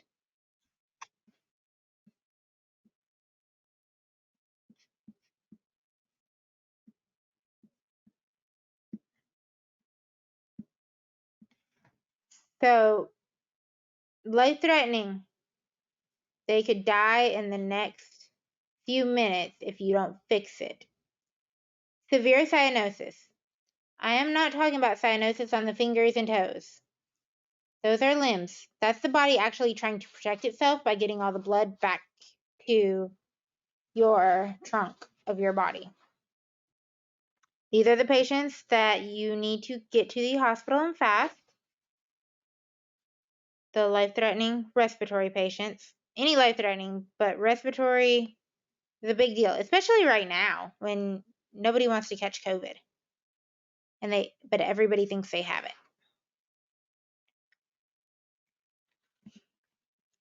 Tripod positioning is exactly what it sounds like. A lot of times they will sit hunched forward, elbows in their lap, holding themselves up, because that's the only way they can breathe. They have to get all that pressure off their lungs, so they're leaning forward. Use of accessory muscles, the abdomen muscles, trying to help them get more power to breathe out.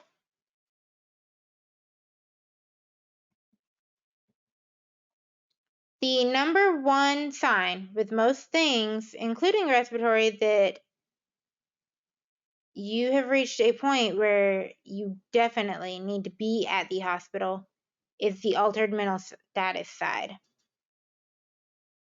You will see use of accessory muscles and tripod positioning patients that live like that, especially long-term smokers.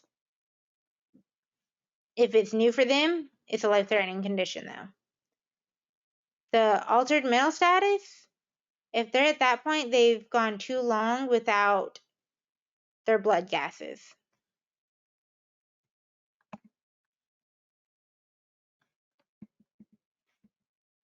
You guys know where to listen for breath sounds. In the ambulance, we rarely have a chance to listen to the back sounds,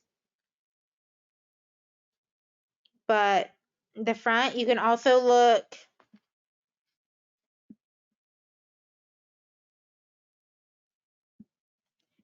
You can also, I'm going to put little red dots here, listen up under their arm in that area and hear breath sounds sometimes a little bit better, I think. But these are the primary places you will listen. Normal or abnormal? If I listen to 100 people, is this what I would get 95% of the time? Yes? Okay, that's normal. If I listen to 100 people and I heard this a total of once, that is abnormal. You guys know what abnormal should be. Especially while you're starting out, listen to every single patient because you can't know what is abnormal until you know what is normal. These are not patients that you want to ask a lot of questions to. You want to get the information from family, friends, their recent discharge papers from the hospital. As far as respiratory patients, they can't breathe. Talking is going to make that worse. However, sometimes you say patients who are telling you they can't breathe, and somehow breathing makes better.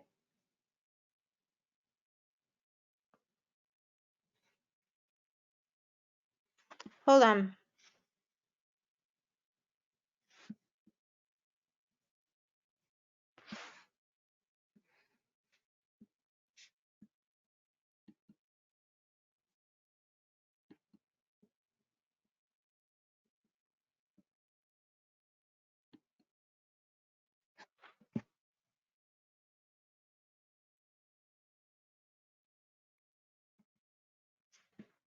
Okay, we've been over history taking.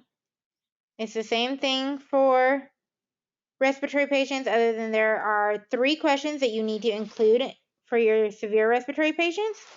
These are not questions, as in, I don't need words. I need you to nod your head if you can't breathe. And it needs to be the patient that answers them. The first one is, have you ever felt like this before? Yes or no? They nod yes. Okay, when you felt like this before, have they ever had to intubate you? These patients don't like it. They know what it is. And they do remember. If they nod, regardless of if they nod yes or no, if they nod yes, you know that we're probably looking at that again. It's what worked before. But regardless, the third question needs to be, and again, it is a nod question. Do you want to be intubated again if things get any worse? That way, if the patient cannot answer for themselves at all at the hospital, you can tell the doctor what the patient wanted, and he can investigate to look and see if the patient has a DNR, or once he can get the patient to tell him too, you know?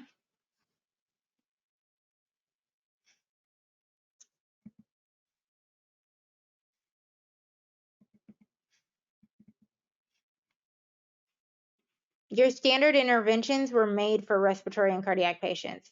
Give them oxygen and keep them calm.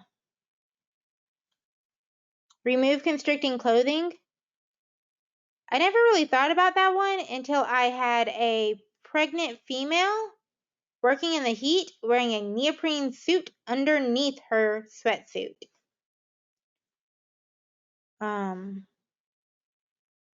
She called in because she couldn't breathe. So we took the neoprene suit off her, and all of a sudden she could breathe and felt better.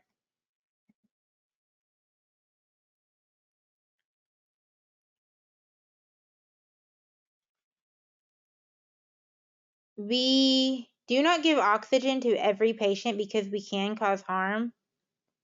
That being said, if your patient is struggling to breathe and you believe it is a respiratory issue, regardless of their history, it is okay in the emergency 911 call setting to give them oxygen. Even if they have a hypoxic drive, you'll hear you can't give COPD patients oxygen, extra oxygen. You'll send them into their hypoxic drive.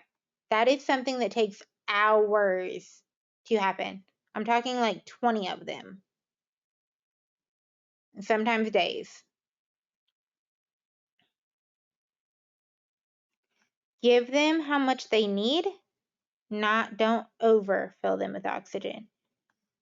Your goal for a pulse ox is between 94 and 99%.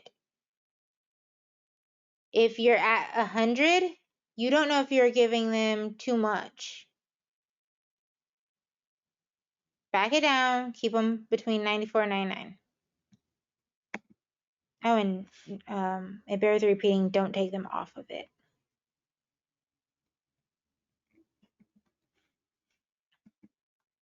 You've been over pharmacology, you know about albuterol and metered dose inhalers and the medications you can give. CPAP. The be-all, end-all goal of CPAP is to increase PEEP.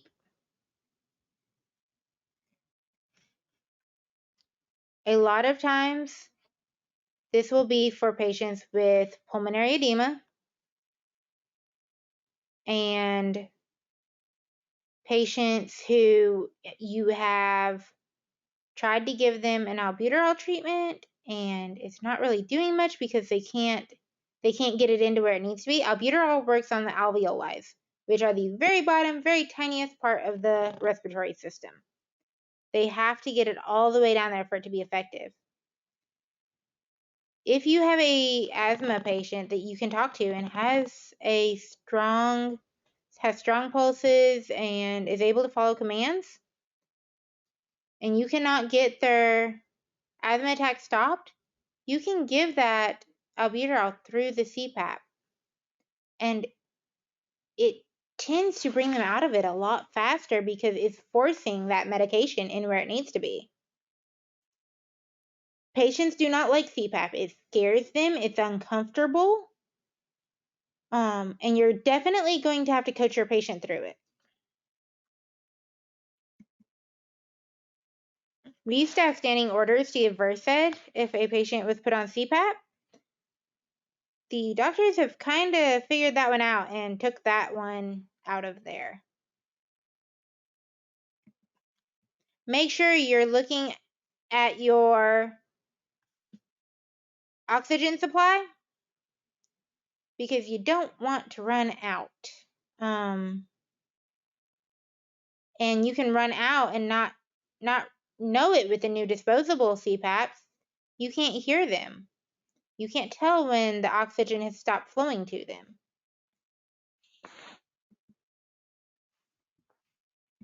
Okay, bi-level, BiPAP, that's going to be in your hospitals and on your critical care transports.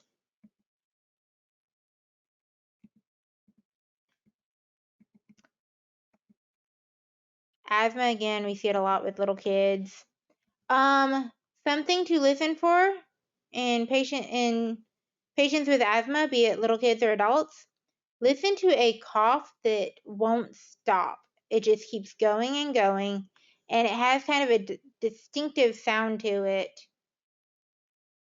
Look up I will post tonight the video of an asthma cough. That patient isn't probably just coughing. They may need a breathing treatment.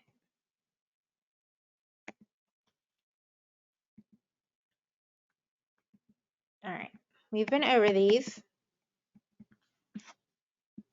That brings us to the end of that.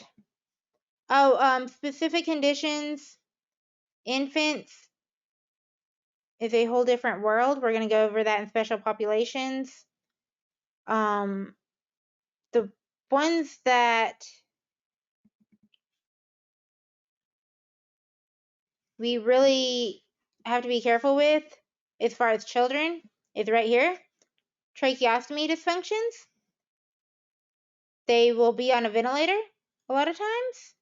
Mom or the caregiver who knows how to operate that ventilator can be in the back of the truck and operating that ventilator.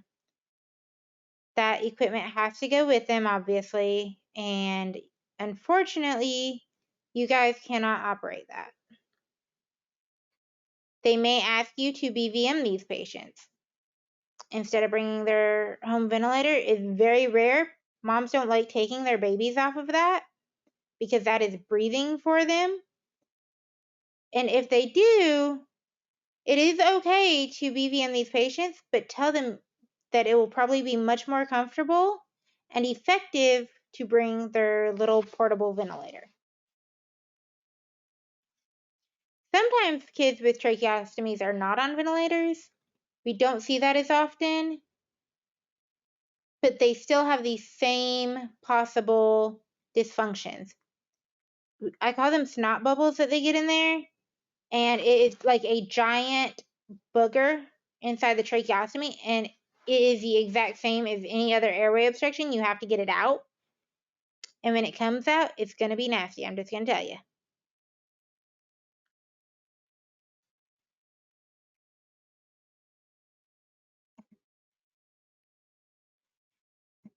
After you get the obstruction out, they need to go on a little bit of oxygen to pump them back up.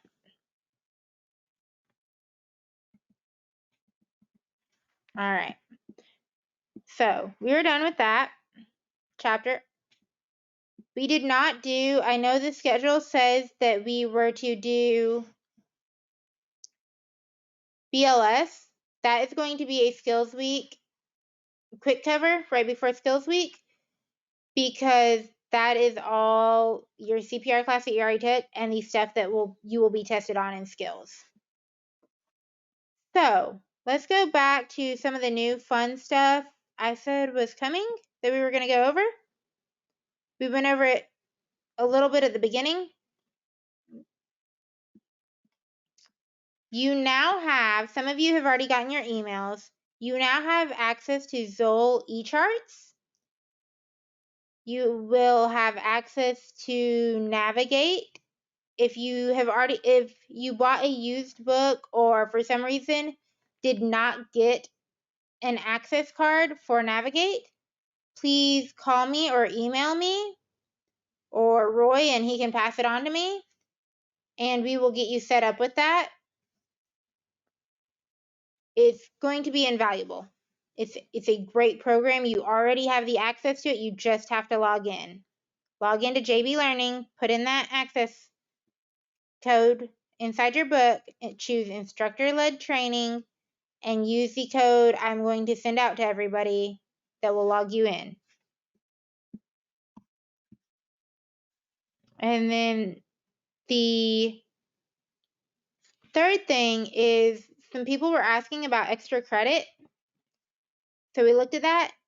You will now have the opportunity, if you log in and watch the lectures live and you actively participate in the lectures, you will get 10 extra credit points.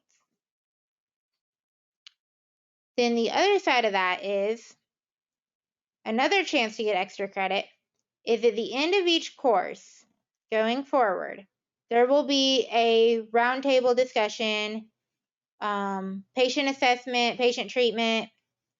We're going to do a simulation, verbal simulation at the end of course or at the end of class. And if you actively participate in that and you get your information and log into Zoll eCharts, do a normal chart just like you would on the truck, other than as the advanced provider with all your skills and abilities and everything that happened, and complete that. I will see it once you hit complete. You will also get extra credit points. You're going to email us link to that as well. I'm sorry? You're going to email a link to that Zoll chart. I'm having a very hard time hearing you, but did you say that ask if I'm going to email out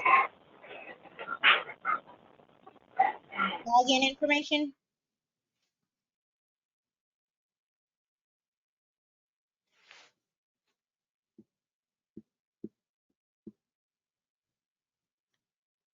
What did you say?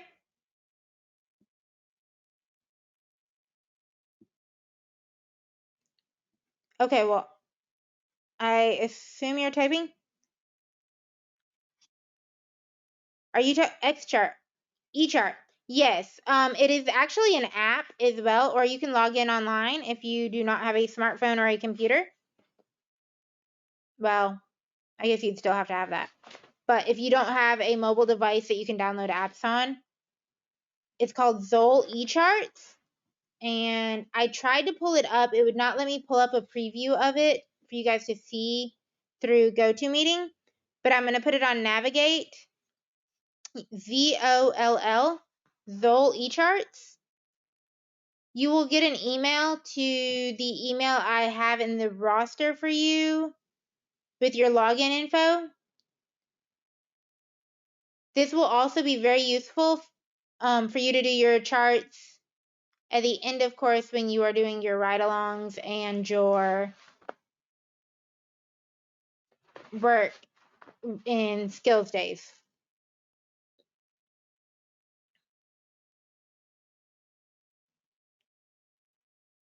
If the email address or phone number we have on the roster for you is no longer valid, please call, text, or email me. No, again, go back. Please text or email me and I will fix it for you. Everyone, you may not have it yet. I think I got about 3/4 of the way through everybody before I got a call this morning, but you will by the end of the night or by tomorrow. Your Navigate, that is on you now. If you need any of the information or need help setting it up, please contact me or one of your classmates, either way. And it's pretty simple as far as logging in with that. Make sure you're keeping up on your quizzes and tests because once you get behind, it's going to be very hard to catch back up. And if you have any questions about anything that has been gone over, that's going to be gone over, you guys can call or no. You guys can text or email at any time. And the only reason I say don't call is because my phone rings at least 23 out of the 24 hours of a day. And I don't want to miss you and not be able to help you.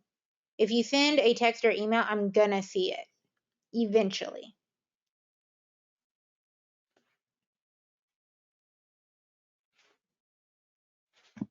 I think that kind of catches up. Once everybody is in Navigate, we'll do some more fun stuff with it. It really does have some fun stuff in there that I will open up. You won't be able to see it until I do that. You'll also have all of your information, lecture notes, skill sheets, the paperwork you're going to need to register for National Registry and for your state license. All of that will be available in there. You can look at your grades. You can look at videos. Sometimes I post funny things. And again, it has the audiobook and the ebook. So if you can't see, you can hear it. And if you can't hear, you can see it. As far as that goes, so I only have one person who has access to a microphone. The others are in the chat. This is why it's really important for you guys to log into the live lectures. Part of the reason we're going to start doing the simulations, the live patient simulations next class because it is, unless you want to do that and text it in, That's up to you. Text me, let me know. Tonight's pin is going to be 8651. And again, it spells something.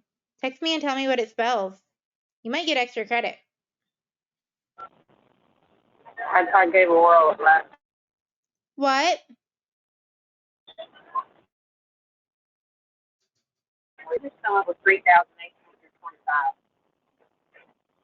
No, it spells something with letters.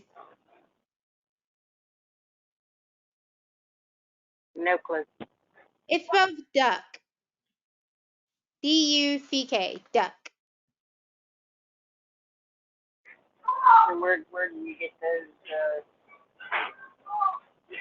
letters go to numbers? Code, I guess you say. If you look at your phone on the keypad, Okay, I guess. they're all in there. Okay. Never thought about this. Yeah. If you look at a lot of the area codes, they spell things.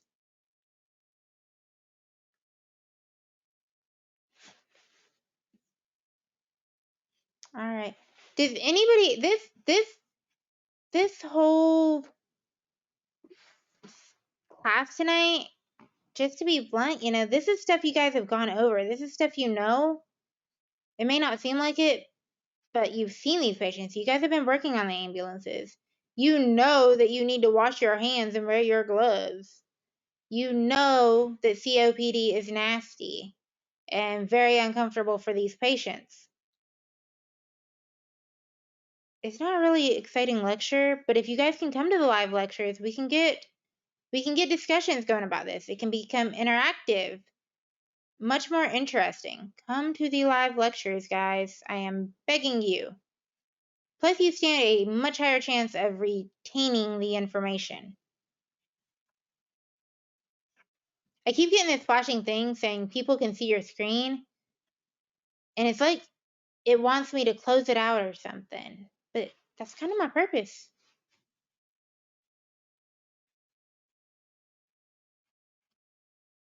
All right. So don't forget, if you come to the live lectures, extra credit.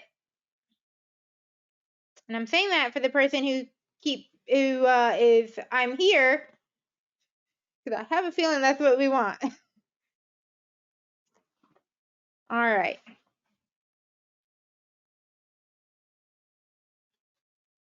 Where do you see my? Okay, so somebody posted in the chat 97,084 emails is ridiculous.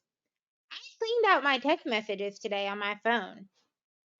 Now, on my computer that I'm on right now, as you can see, I have 12 text messages. On my phone, and I cleaned it out today, I have 1,312 text messages. I have 379 voicemails. If you leave me a voicemail, I may listen to it. I may just call you back or text you back. That is one of my faults. I do apologize.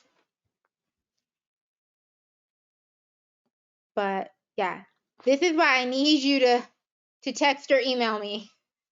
And that number is not Miss Donna. That number is not that high. I'm sure other. Yes, it is. Mine has like no numbers.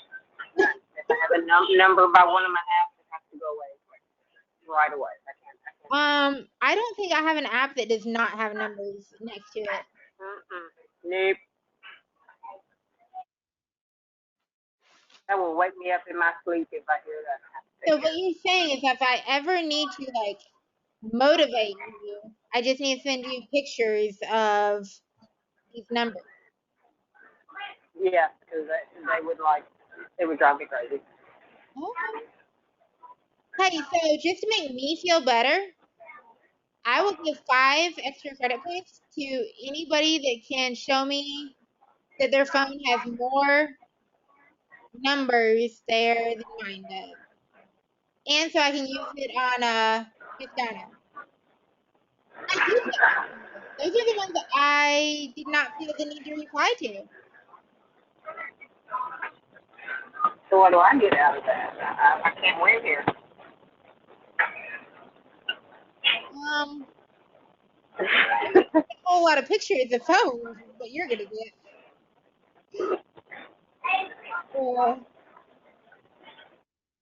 But it has to have more than either 99,227 emails or 1,312 text messages. Holy crap, that's a lot.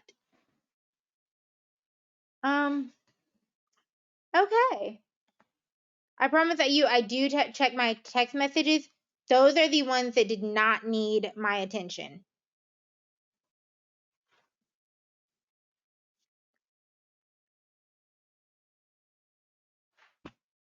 Okay, y'all are. Can I do negative? Like, I do. About once a week, I go in and clean it out. They're telling me that I need to hit the red button and delete all of those.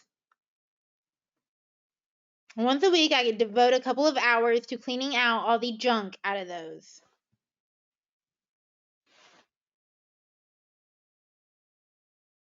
Miss Donna, you're being a little sarcastic, don't you think?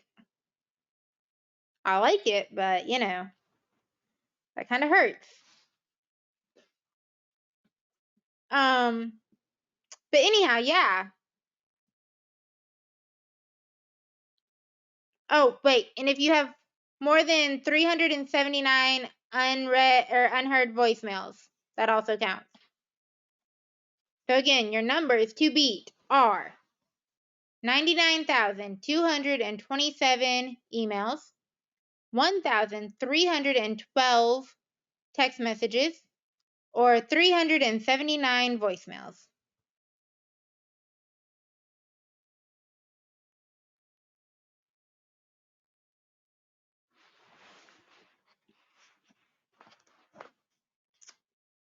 All right, guys. So I am exhausted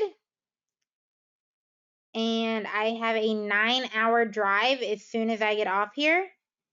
If you need me, please feel free to text or email, and understand that I am driving, so if I do call you, it will be on speaker, and if I am texting you, it will be sporadic, but I will text you back.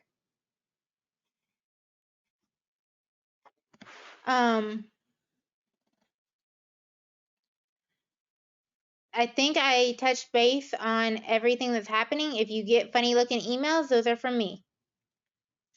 And sometimes in the group messages, I post stuff just to cheer you up. If it makes you laugh, that's great. Send me something that makes me laugh back. Even better. All right, guys. I'm going to get off here and post this recording. Anybody need anything? Miss Donna, please don't forget to text me. Actually, I'm doing it right now. As you were talking, I was sending it. Oh, hey, guys. So, Yeah. talking about situational awareness, I just got a message about watching where you park and not parking on top of things that are already there. It's not just inside the scene. I mean, you and your partner are outside of the truck that you need to be situationally aware. Especially if the person who will now be backing the truck for your partner. Don't become a pancake. Don't let your partner or you park on top of another vehicle or a pole. Keep that situational awareness.